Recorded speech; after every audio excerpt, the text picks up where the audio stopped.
Hello everyone, and welcome to another edition of Speedbowl Weekly. I'm Adele Beth Green along with the Jeff Pearl Fox Hill Racing crew. Stay with us for the next half hour because we have all the feature races at the Waterford Speedbowl in Waterford, Connecticut.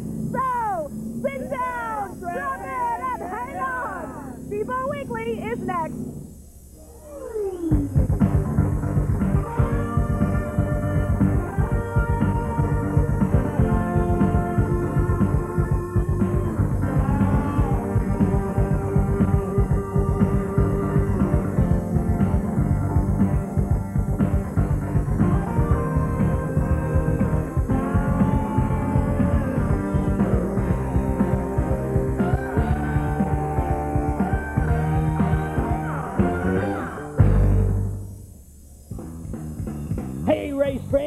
Tomorrow night, Thursday night, 7 o'clock, it's no more Teachers Bash at the Bowl. It's the big school bus demolition derby with Fitch, New London High, NFA, and Waterford High. And that's not all. There's a giant passenger car, and it's the first ever pickup car demolition derby. Don't forget, any 1996 high school graduate will be admitted free. You just bring proof to the Waterford Speedbowl tomorrow night, Thursday night, 7 o'clock. Be there.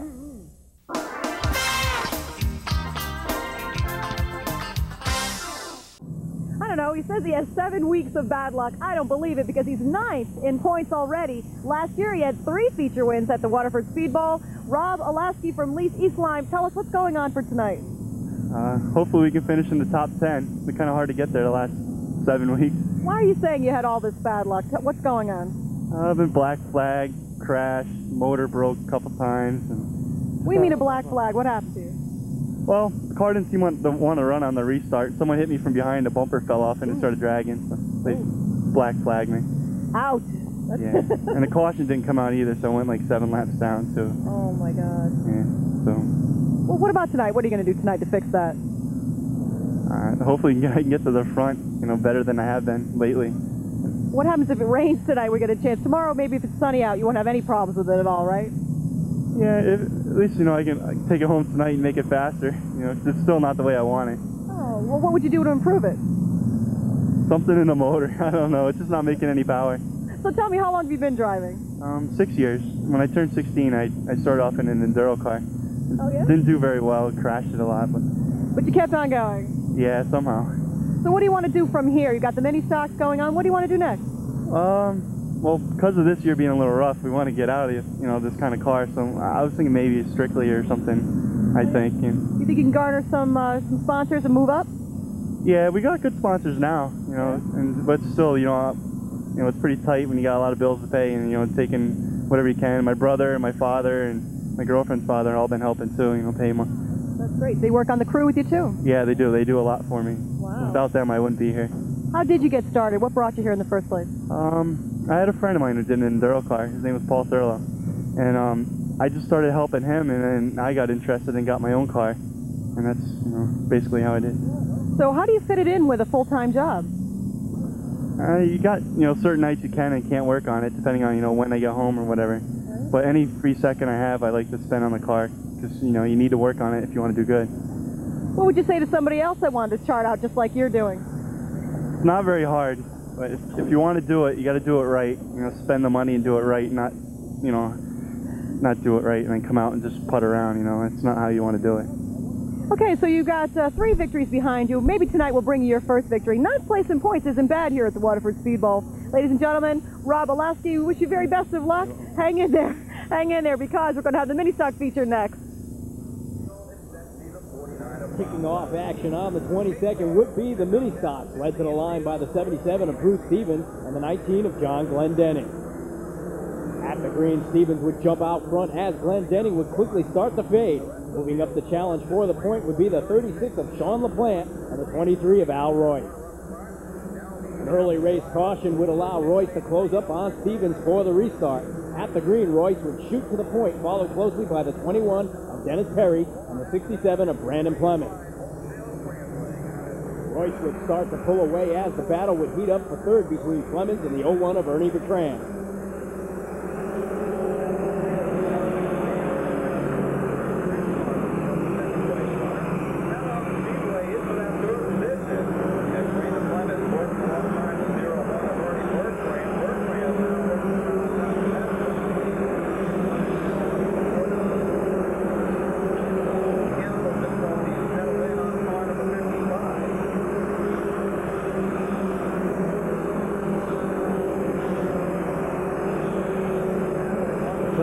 overtakes Perry for second at the halfway point, but the caution will fly for a spin in turn 1, involving the 26 of Pat Burns and the 16 of Dwayne Dorr.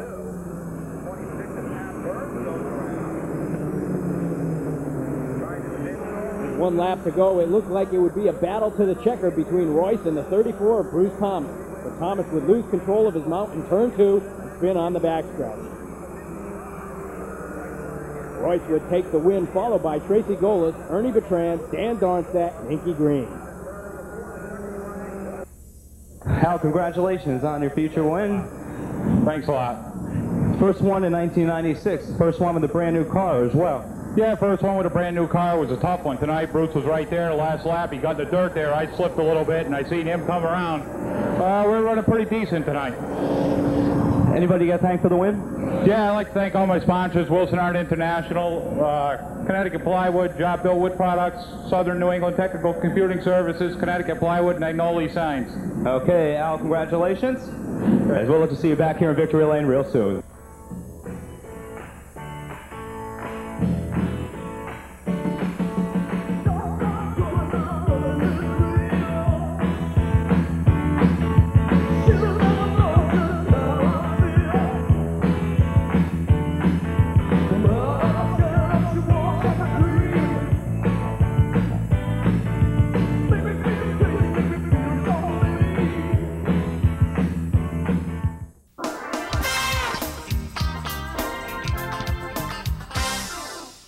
With me is Michael Caprio from East Haven. In 1994, he missed by 5 points the track championship here at the Waterford Speedbowl. He has since had many victories. He's right now number 2 in points.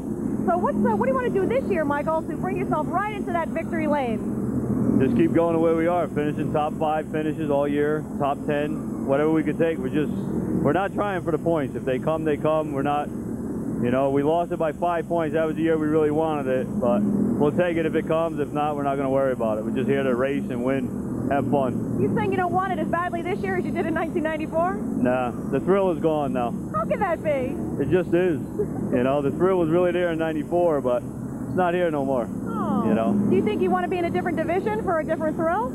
I would like to be in the late models, but the late models got to be so expensive, it's just so hard to do. You know, we're really competitive in the strictly stock division, so we'll probably just stay here another couple of years.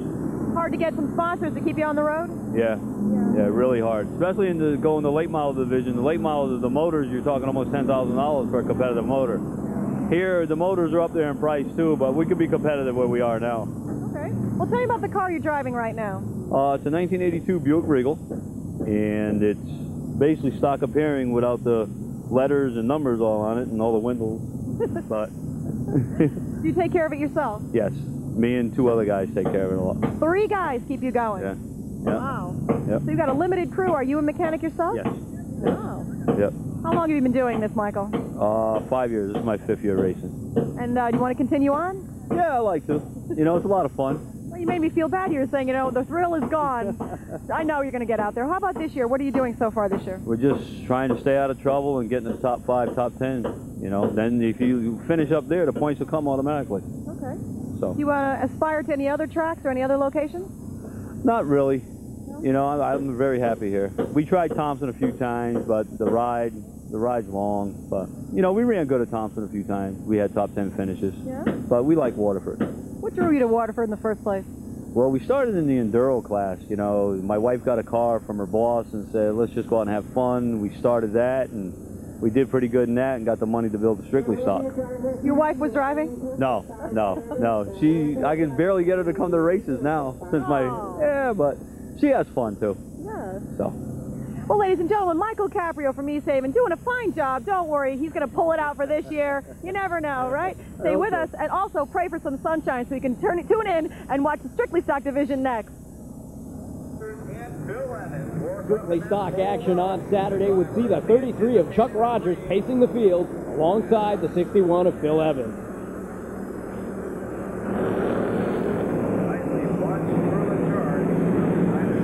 The pair would battle side by side down the back stretch, with Evans finally getting the top spot in 3 and 4. The 83X of Ed Gersh Jr. would quickly move up under Evans to battle for the point.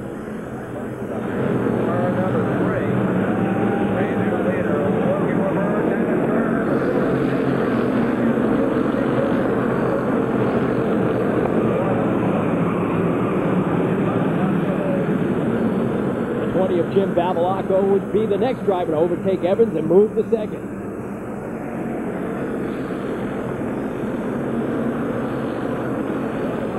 Meanwhile, back in the pack, it was too wide racing to keep the crowd on its feet.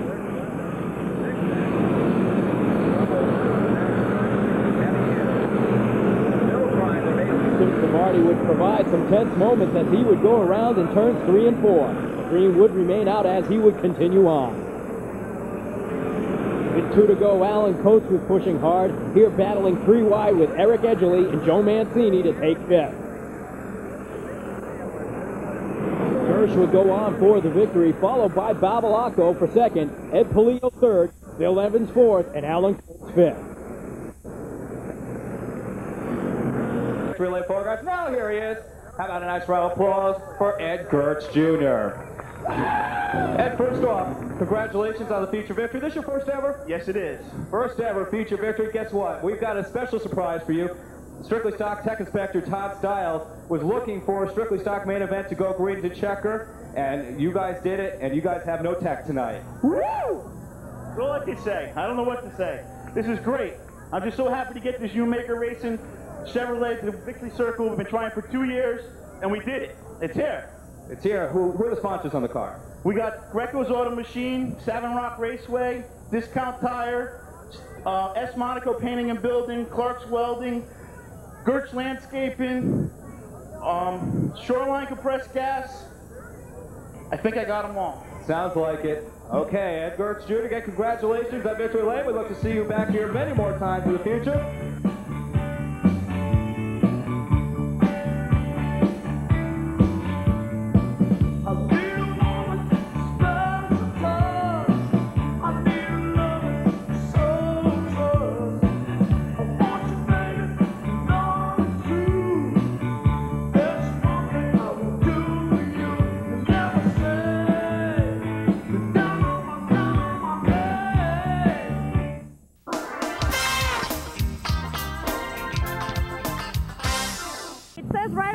That you're a rookie. I don't understand. What are you talking about? Well, this is my first year in this division. I've run for the past 4 or 5 years in the street stock division, and we finally decided to move up to the late models to try to run with the big boys. Eddie Reed Jr., local landscaper, right from Waterford, Connecticut. 6 years you've been driving, but how many feature wins have you had so far? I've had 15 feature wins in the strictly stock division. 15 feature wins does not make you a rookie. Well, not in that division, but in this one it does. There's a lot to learn in this division. Guys like Phil Rondo and Tommy Fox, I mean, they're the tops in this division, so I just like to try to get as good as them guys. Well, you haven't got far to go, I'm sure. No, we're doing pretty good. We're finishing in the top 5 usually every week. Just try to keep consistent, you know, do the best we can. What do you like best about this division? There's a lot more competition. You can't really mess up in this division or you'll lose a lot of spots. Strictly stock division, you could come back from a long way. You can't really make up a lot of time in this late model division. It's an expensive car to keep. Is it hard to get sponsors? Yeah, it is kind of hard. I mean, being a rookie, you don't have a name for yourself yet, so it's hard to get a good sponsorship. We got a lot of good ones now. We've heard of you, Eddie. No problem. Okay, so you haven't had any feature wins yet for this season. What's your strategy for tonight? I'm going to try to keep consistent every week and finish in the top 5. If I can do that, I think I can win the championship.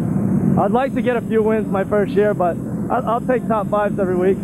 Yeah, we'll be right there cheering with you. So tell us, where do you stand in points so far? I'm 3rd right now. I'm 34 points out of the lead behind Phil Rondo, and I'm about 6 or 8 out of 2nd place. So we can keep consistent. We might be able to do this. Now, we understand you only lived about a block away from here, so that must mean as a young man growing up, you must have heard the roar of these cars, and it drew you here. Tell me that's true. Well, yeah, I've been around the track since I was born. I'm a 3rd-generation driver. Wow. My father won a championship in 1978 here, and my grandfather drove here for a couple of years, so it's kind of in the blood now.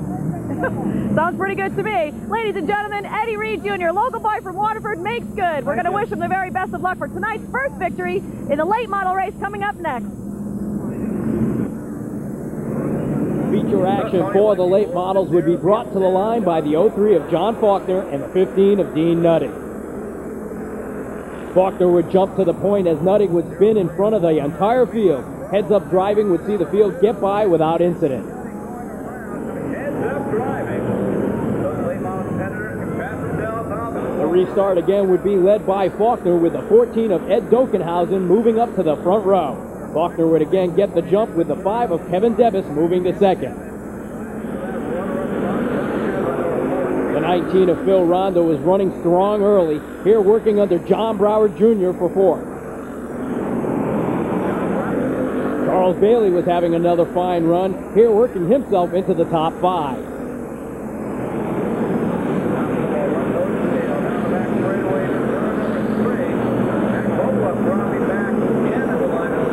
On lap 11, Kevin Debus would attempt to go under Faulkner in turn 3. Contact between the two would send Faulkner spinning. Also involved would be the 39 of Brower, the 14 of Dokenhausen, and the 74 of Billy Boyle. Ed Reed Jr. and Phil Rondo would lead the field back to green on the restart. The two would battle side by side for 2 laps, with Rondo finally taking the top spot. Going out front, Ed Reed Jr. proved to be equal to Rondo again working up high. Ed Reed's going to make Rondo work for that win. Back straightaway. Rondo sees a little daylight. Little Eddie Reed Jr. Battling back down. Rondo would nail down the win, followed by Bailey, Matt Kobieluk, Rob Janovic, and Ed Reed Jr. But here's the feature winner as Farmer Phil Rondo looks to climb out from behind the wheel of the 19. Phil, it's been a long time coming. Phil, it's been a tough season so far. You still are the points lead, but I guess this changes it just a bit tonight. Oh, it makes a big difference. I'd like to thank all the sponsors, Old Mystic Marina, New Line Communications, Mayor's Construction, Marvel Auto Body, H&H, P&R Services, TJ's Cafe, Sagro Starter and Alternators. Everybody's been sticking with us this year. We've been having a rough time, you know. Just keep finishing and finishing, but thanks, Charlie. Yeah, it's just been one thing after another, but we finally made it here. Yeah, what made the difference tonight? Oh, we finally got some tires that sized up a little bit. They were a little bit off. I kept driving through the infield to try to get the sizes back down. So then it finally worked. Okay, Phil, congratulations on the win. Look forward to seeing you back here in 1996 many more times.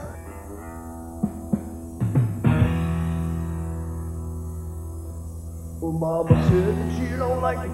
She like that rock and roll.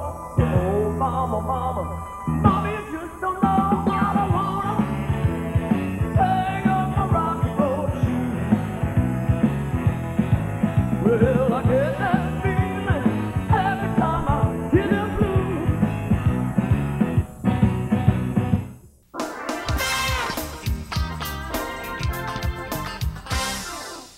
I'd like to introduce you to 26-year-old Jeff Pearl from Colchester. He's been racing here at the Waterford Speedbowl for 3 years, already has 2 feature wins under his belt, and this year we're waiting for his 3rd victory. Jeff, tell us about the 2 other victories you've had so far. Well, my first year I was really surprised and happy to get, you know, my first victory in my first full season here, and the best thing about it was the Shoreline 125 is the biggest race they've had at Waterford in years, and I led like 90-something laps of it, you know, to take my first victory. So you'd say you went wire to wire? I started 3rd, and within, I would say, 5 to 10 laps, I was in the lead. That's the way it came to me, and I just kept going and never looked back. You must have been dazzling the crowd, a young guy like you, blowing the field away. Yeah, I was so happy, you know, especially considering my father challenged me, and Todd Ceravola, we went across the line. He was right behind me, and he's a very strong competitor down here. It made me feel real well. Is it your father that influenced you in the first place? Yeah, he was a big part, you know, of me racing. You know, I didn't race until a later time. I drove go-karts for a while, and then it got to the point where that was starting to get too expensive. I might as well move up to something like this, so at least you get something back out of it. And here we are today. 3 years total racing. What's the best part so far? Winning. My first year, you know, the only bad thing, I wish I had waited a little bit before I won a big race. You know, I would have liked to start it with a regular 35 lapper and then move up. Once I got, you know, the 125 there, it was kind of, there was a lot to look forward to, but it wasn't the same winning a regular 35 lap race. I don't know, Jeff. You should count your blessings. An awful lot of guys out here would die to have that victory behind them. Yeah, even including my father. He's been racing for many years, and he last year just finally won his first 100-lap race. So, yeah, I was happy, and he was very proud of me also. Got any other hopes and dreams for the rest of your career? Yeah, you know, I'm hoping to go as far as I can. You know, I work and have a normal job and stuff like that, so as far as Winston Cup or something like that, you know, it's a dream, but, you know, I'd like to move up maybe to Tour, you know, modified Tour, or, you know, even Busch. You know, it's everyone's dream to move up. Can't get tired of where you're at. Is your father part of your pit crew as well? When he doesn't have much work to do to his car, you know, he'll be over helping us or influencing and always giving us a little extra edge on, you know, with his experience. Who else is here working with you? I have a few people that work full-time, well, not full-time, but guy Tommy and another guy Lee, which also runs a late model. And when he's not running that, he's helping us out. We have another guy, Jeff, and kid Timmy, and our manager of the whole team, Shelly, is in the background working, and another guy, Don, and that's basically it. Well, that sounds great. Well, listen, tell you what, Jeff, maybe tonight we're going to watch Jeff get his first victory for this year over here at the Waterford Speedbowl. He's great. We're going to see a big career coming for him. Stay with us. The modified race is next. Mod Squad action on the 22nd would see the field led to the line by the 1 of Paul Ingalls and the 14 of Warren Lee. Lee would quickly jump out front with Rick Knapp moving up for second. Unfortunately for Lee, Darren Meditto and Frank Mucciacciaro, they come together in 3 and 4. On the restart, the 71 of Jeff Pearl would power out front, followed by the 33 of Mark Lachanesse and the 51 of Bob Potter.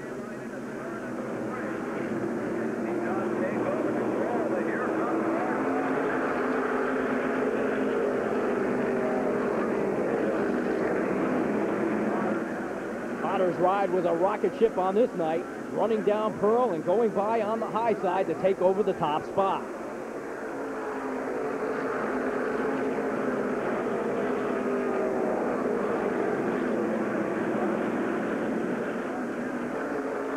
The top 3 would go single file, but back in the pack, the action was heating up as Spalding, Broderick, and Jerry Pearl were fighting to get to the front.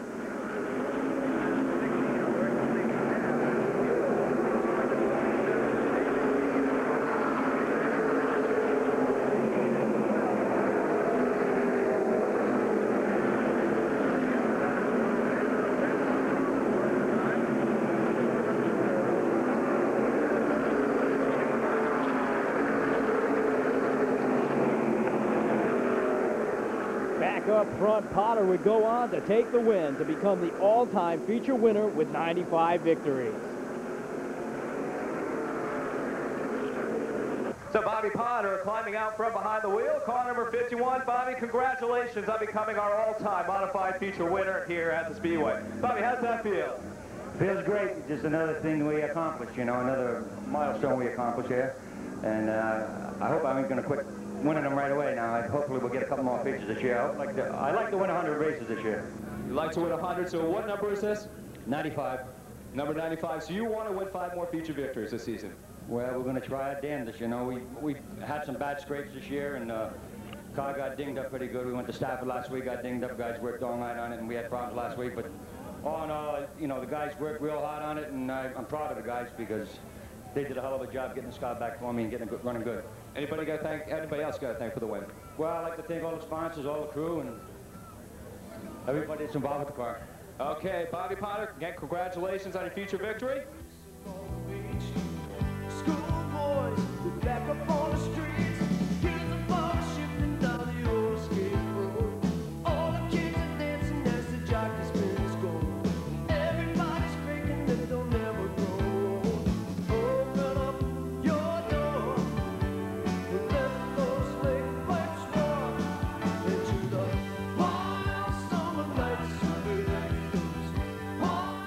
Well, you can unbuckle your seatbelts. That's it for another edition of Speedbowl Weekly. I'm Adele Beth Green. Don't forget to join us next week for more fun and fast and furious action at the Waterford Speedbowl. Good night.